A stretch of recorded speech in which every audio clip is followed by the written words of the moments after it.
Hi there and welcome to my channel. In this two-part video series, I will be showing you how to make this corset crop top. So to make this project, you will need to know how to cast on and bind off. You will need to know the stocking net stitch and how to make an I-cord and buttonholes. I have made some other videos explaining how to make an I-cord and buttonholes, which I will link down below, so you can familiarize yourself with those techniques, or you can just watch and see how you go. To make this project, you're going to need some sports weight yarn, which is 5-ply depending on which country you're in. For the red top, I used 100% merino wool. And for the other top that you saw, I used a cotton and linen blend. So you can choose the kind of yarn that you want. It really depends on what kind of top you want.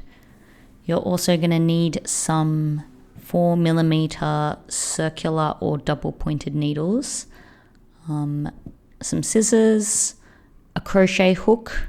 The size doesn't matter too much. We're just using it to attach things. And a measuring tape, although if you don't have this, that's also fine. You can probably use some scrap yarn and a ruler, but it would be handy to have one.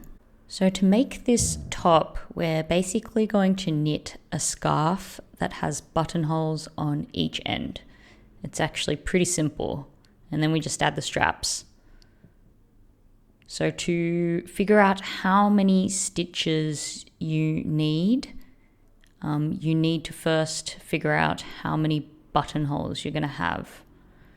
So I chose 9, and you can choose any number as long as it is an odd number.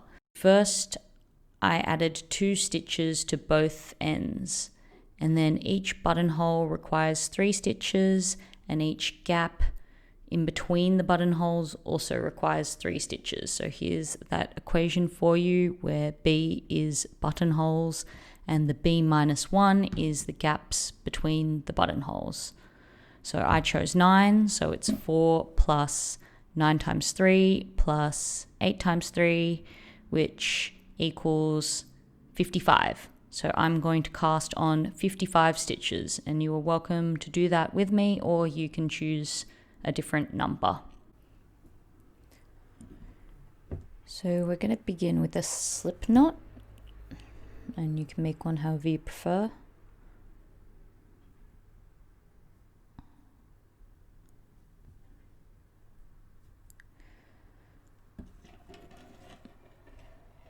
And I'm going to cast on 54 stitches, so not including this slip knot here, for a total of 55 stitches. So I like using the long tail method because it's quick, but you can use whatever cast on method you like. The cast on doesn't really affect this project too much. So I'm just going to cast on those stitches now.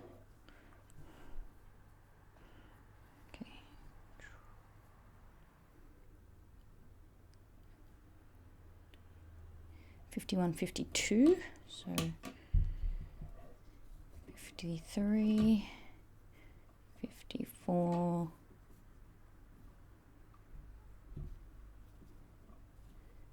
55. Okay, so I've cast on my 55 stitches. My tail is a little bit long, so I'm just gonna cut some of that off so it doesn't get in the way. Okay, and the first row I'm going to knit this first row. So for this project as well, I slip the first stitch of each row. So it just creates a bit nicer edges. I know this is pretty common practice, but yeah, just so you can see why I'm doing that. Well, you can see, you'll be able to see once the project is finished, it just creates a nicer looking edge. So I'll slip that first one, and then I'm going to knit from the second one. So, okay. So we'll knit one row. So just knit every single stitch in this row.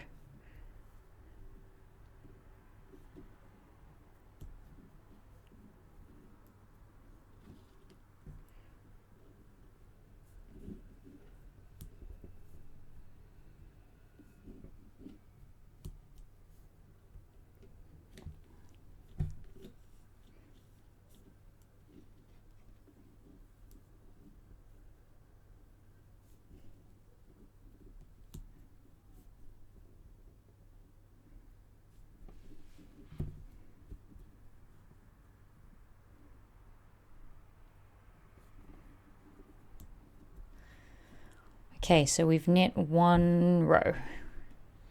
So now we're ready to purl our next row. So, like we did for the knit row, I'm also going to slip the first stitch, but this time I'm going to slip it purlwise. So just slip that, and then I'm going to purl from here. So I'm going to purl this next row,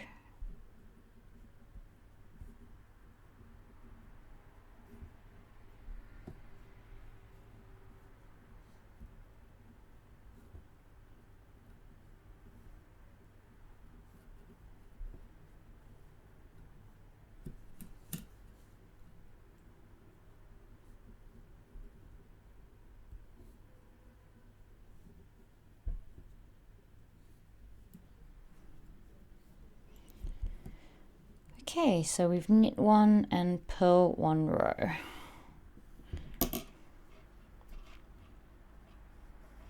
So now we are up to doing the buttonholes on this edge.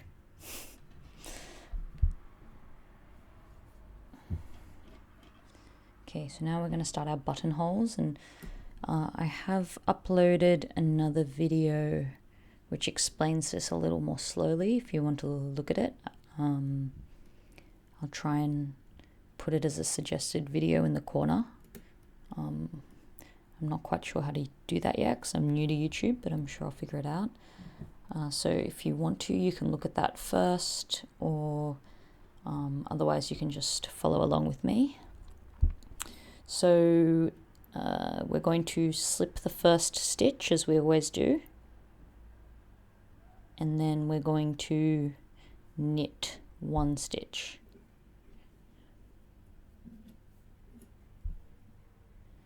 Okay, so from here we're going to start our buttonhole. Okay, so first we're going to bring the yarn to the front, and we're going to slip one stitch purlwise. Then we're going to bring the yarn back to the back so it's wrapped around that stitch. Okay, and then we're going to slip another stitch, and we're going to pull this first stitch over. So we're binding off rather. So we're going to do that 3 times. That was the first time. Okay, and then do it again. That's the second time. And then slip one more and pull the stitch over. Okay, So we've done it 3 times. So that's the bottom of that buttonhole you can see there. Okay, so now we're gonna take this stitch here and place it back on the left hand needle. And we're gonna turn our work around.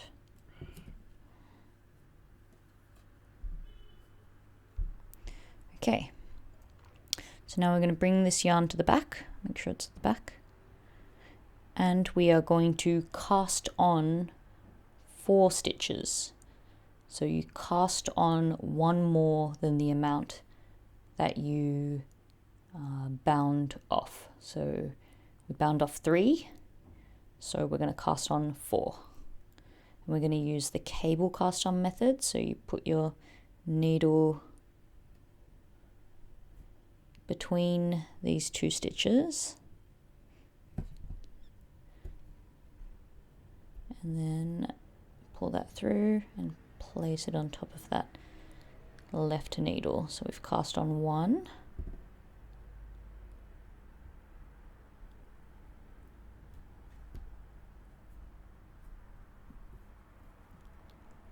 2,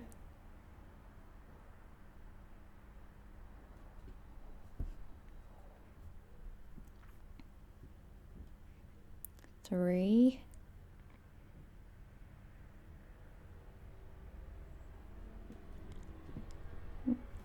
tight there, there we go, and try again,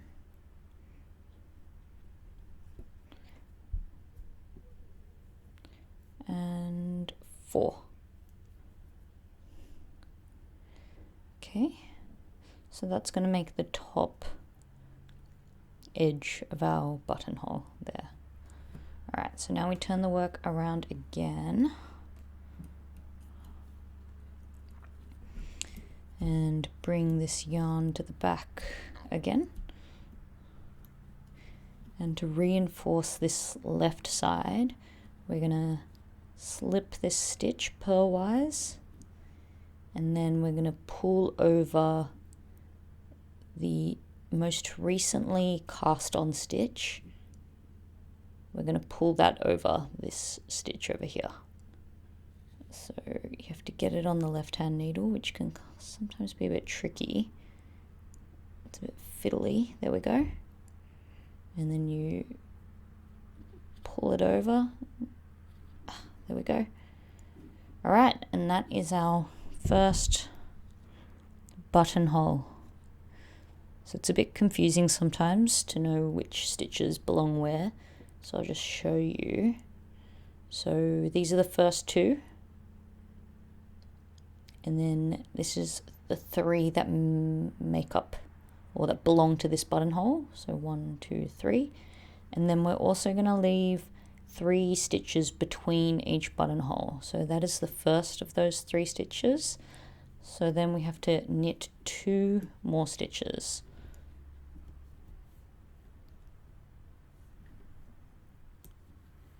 Okay, and then we are ready for our second buttonhole.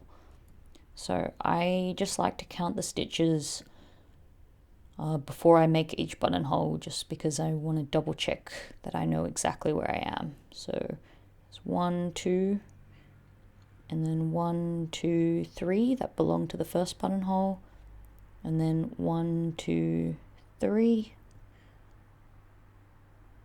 that make up the gap between the 2 buttonholes. Sorry, that's probably a bit difficult to see, but you get the idea.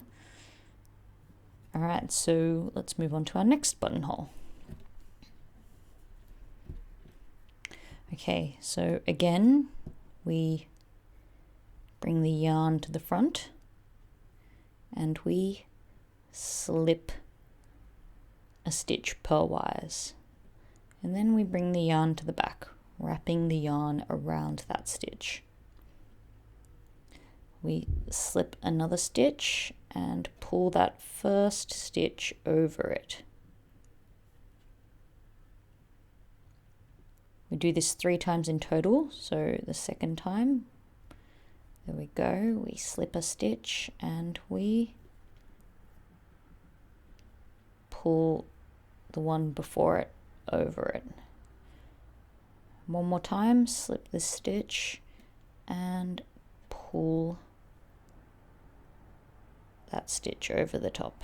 So we bound off 3 stitches, making the bottom of the buttonhole. Okay, so now we slip this stitch onto the left needle, and then we turn our work around.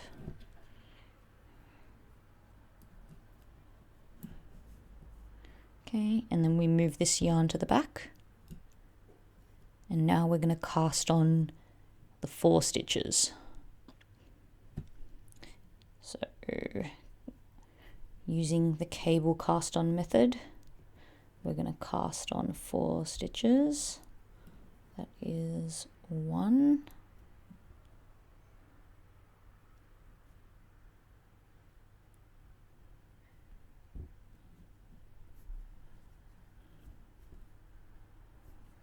2,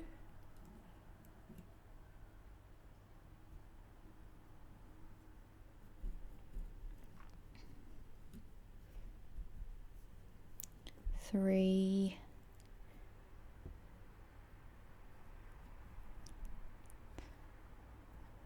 and 4. So then we turn our work around again.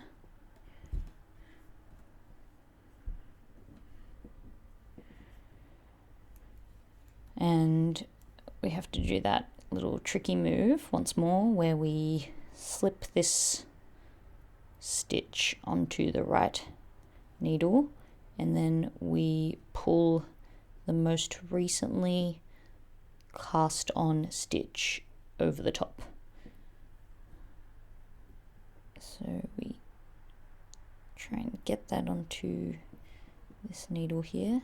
It's always a bit tricky. There we go.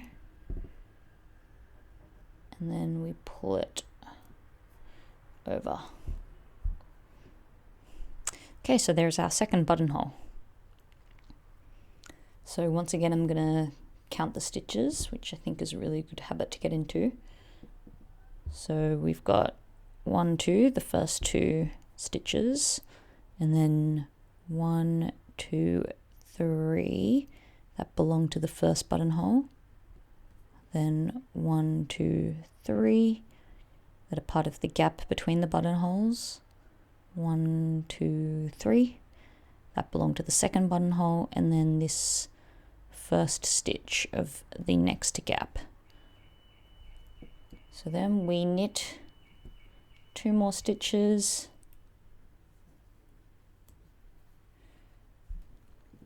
and we are ready for our third buttonhole. So I'm just going to repeat this buttonhole process 7 more times till I have a total of 9 buttonholes. So I'll meet you at the end. Okay, so I've knit my 9 buttonholes, and they look pretty good, as you can see. So from here on, we're just going to knit in the stocking net stitch. So the button row was a knit row, so that means the next row is a purl row. And keeping in mind that you have to slip you have to slip the first stitch of each row.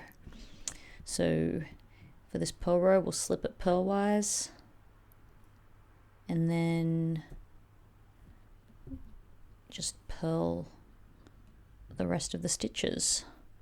So I won't show you too much more because I think you already get the idea. But